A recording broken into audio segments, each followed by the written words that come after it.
Tokratna seja občinskega sveta Hrastnik 10. aprila je bila napeta kot že nekaj časa ne, zaradi poslovanja in stanja v zdravstvenem domu. Kar nekaj razprave pa je bilo tudi glede podražitve storitev v vrtcu, sprejemanja zapisnika prejšnje seje in izplačila dodatka direktorjem in ravnateljem javnih zavodov. Cene vrtca so potrdili 6. marca, v vrtcu pa so jih začeli zaračunavati že s 1. marcem.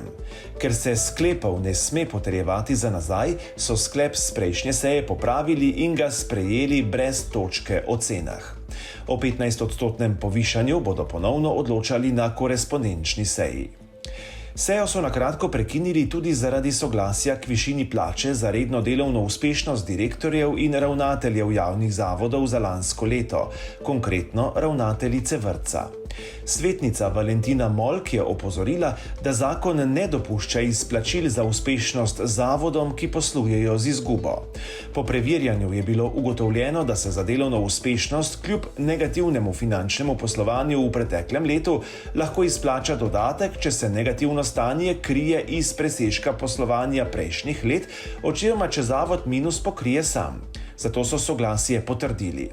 Največ burne in časovne razprave je bilo glede obravnave poslovnega in finančnega poročila zdravstvenega doma Hrastnik. Ta za lansko leto beleži izgubo v višini 200 tisočakov. Direktor Sebastian Aschenberger je stanje pripisal krizi s kadri. Svetnik Žiga Kovač je zaradi narave in trajanja problematike zastavil vprašanje o sanacijskem načrtu in za dober primer zgledne prakse navedel trboveljski zdravstveni dom.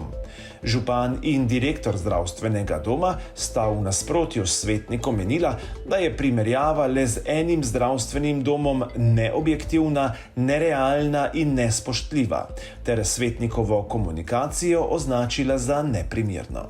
Menim, da imamo v Hrastniku tako vodstvo kot zaposlene v teh javnih zavodih, ki smo jih danes obravnavali, na zelo odgovornem nivoju, da delajo vsako leto z omejenimi sredstvi precejšnje presežke in seveda najprej bi se rad zahvalil za vse, kar počnejo in omenil, da vsi imamo rezerve, ampak vendarle je potrebno do teh rezerv priti na način, ko iščemo rešitve in ne samo gledamo črnogledo na neke stvari.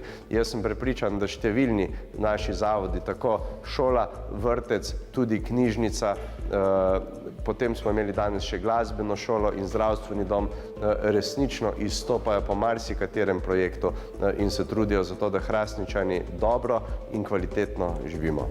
Kljub polemiki, stanju in težavam zdravstvenega doma pa je direktor zagotovil, da si bodo za rešitev problematike prizadevali še naprej, da ustanova dela tudi z nadurami in da v Hrastniku kljub situaciji nihče ne bo ostal brez zdravstvene oskrbe.